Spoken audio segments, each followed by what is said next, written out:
You are sitting pretty. Of course, you'll need other words. You can't call it stealing. You shouldn't steal. I really should. You got to call it taxation. Right? You shouldn't counterfeit. That's really bad. Central banking is sound fiscal policy. You can't kidnap people and lock them in your basement. That's wrong. We got laws against that. Oh, I don't like that piece of vegetation you've got in your pocket. You got to come with me. So this is my case as to why we have the ethical systems that we have. It's that if you are evil and you can convince other people to be good, it makes being evil more profitable. If you're the only thief, it's fantastic. If everyone's a thief, what happens? You starve. But isn't the problem with the exception, not the norm? The problem is the exception. Is that's what you were saying, right? Yeah, the problem is the exception. Because there's this claim of universality.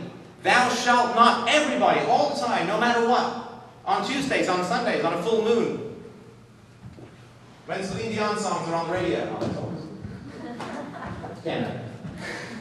Actually, I don't think she's great. But universally, at all times, in all places, no matter what, thou shalt not steal.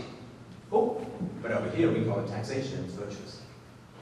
Do you see, if you are a thief who can get together with other thieves and convince other people not to be thieves while justifying your own thievery, that is optimum for you in resource acquisition.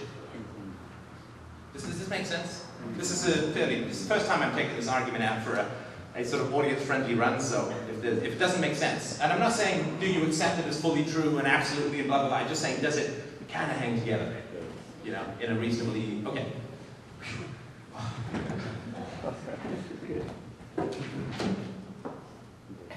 Oh, good, 9 minutes, finish the history.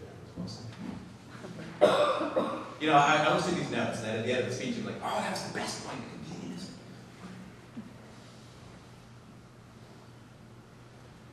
So, what you do is you tell everybody not to steal, and you create the exception for yourself using different language that nobody can talk about.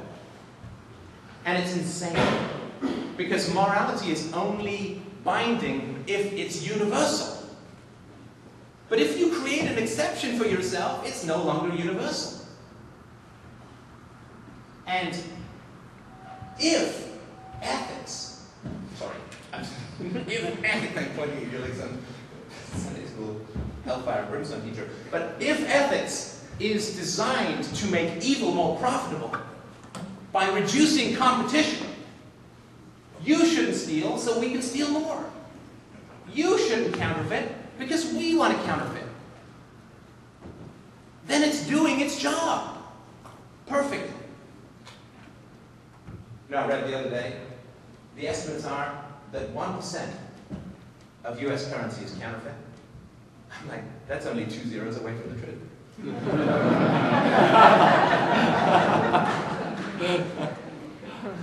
But that's what they'll do. They'll create a language which is evil for you and virtuous for them. It's universal, but we are the exception. Creating a moral obligation for everyone, creating this mystery universe of platonic reverse evil idealism, where you get to do that which is evil for everyone else and call it good, and no one can even talk about it. That's the purpose of ethics. That's why it continues. And that's why 500 million dead doesn't stop ethics.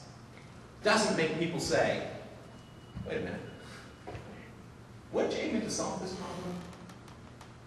Weren't you aiming to not have people kill each other? Okay, so how are we doing now relative to 3,000 years ago? And it's not, well, it's a hell of a lot worse now than it was 3,000 years ago. But I would also submit, just to sort of end, and we go to Q&A if this is useful, is that somebody posted on my message board the other day,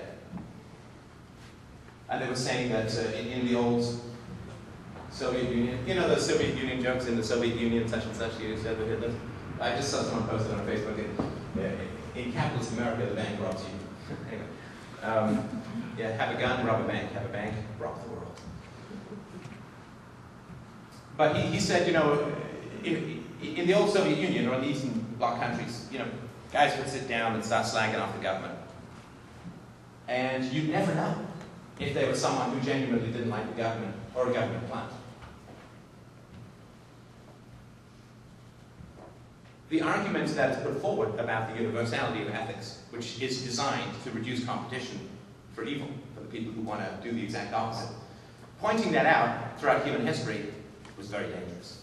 But the fact that we can even talk about this is astonishing. I mean, there is some progress, right? End of slavery, at least avert slavery, rights for women, good stuff.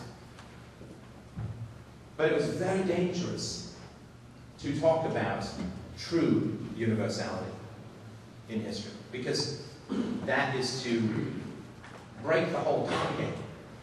Right, so how many of you have ever said taxation is theft? Why not? No, I'm kidding. You tend to hearing it off after a while. But when you say taxation is theft, what you're doing is you're collapsing the entire con game, called historical ethics. Did you see that? You're saying that it is universal, that there are no exceptions, that there is not this opposite realm where evil becomes good. But anybody in history who blithely agreed with treason against the realm usually didn't last very long. I think those genes kind of got weeded out. So what I'm saying is we're recessive. No, we're kind of a weird throwback, right? Because normally if you start talking about, like you start agreeing with criticisms of the realm, it's like, aha, I found you, right? It's like in Mao's China, right? In the 60s, the Cultural Revolution, let 1,000 flowers bloom so we can come in with a machete and whack them all down, right? He did. He said, come out and talk about the state. It's important. You know, get it off your chest so we can get your heart out of your chest.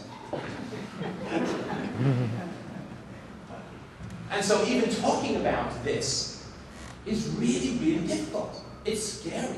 When you go to people and you say taxation is theft, I really believe a basic part of their mammal, probably closer to reptile brain, is like, danger, danger, danger, danger. Agent of the state, agent of the state. I like my head on my body. I like my head on my body. I really think that there's a danger. Because if you have this con game going that is so completely obvious, there's not many con games that you can expose in 3 words. Taxation is theft. Right? So it's a completely obvious con game. Oh, if it's universal, right? That's why, you remember I said at the beginning, all men are created equal, they should have just stopped there. Because when you say all men are created equal, you can't give people then a monopoly of force over everyone else and blah, blah, blah. You can't, because then you don't have equality anymore. That's why. So you stop there, you have a free will. You keep going, you end up with an empire. But it is something that is so easy to expose that you are punished for exposing it. You are punished for exposing it. And I think it's important to be sensitive to that when we're out there talking in the world. That we are cattle prodding the fight or flight mechanism of people when we expose the con game called historical morality. It's scary for people, because for the most times, that was a bad tasting worm with a big asshole inside that did not lead people to very good places. But it is an astonishingly easy con game to get rid of. I mean, it was tougher in the past where the king was put there by God, right? That's why he could do certain things. Because, I mean, for those familiar with the Old Testament, well, there are a few exceptions to the thou shalt not kill that even God performs in the Old Testament. So again, we're just used to, there's a universal rule, there's an exception. And so the purpose of ethics is to raise the profitability of evil, to reduce competition for theft and counterfeiting, control, dominance, brutality. And you see it all the time. Have you seen a parent saying, don't hit? It's a universal rule, don't hit. Ah, but if you're empowered, it's called standing. It's called discipline. But so this is sort of my argument as to why ethics is such an unbelievable clusterfuck. Why it's achieved, really, in practical terms, based on its goals, the exact opposite of what it claimed it wanted. And there's no problem with that. People don't say, oh my God, people don't say, oh my God, ethics has completely failed. We really need to examine this. Because it hasn't failed.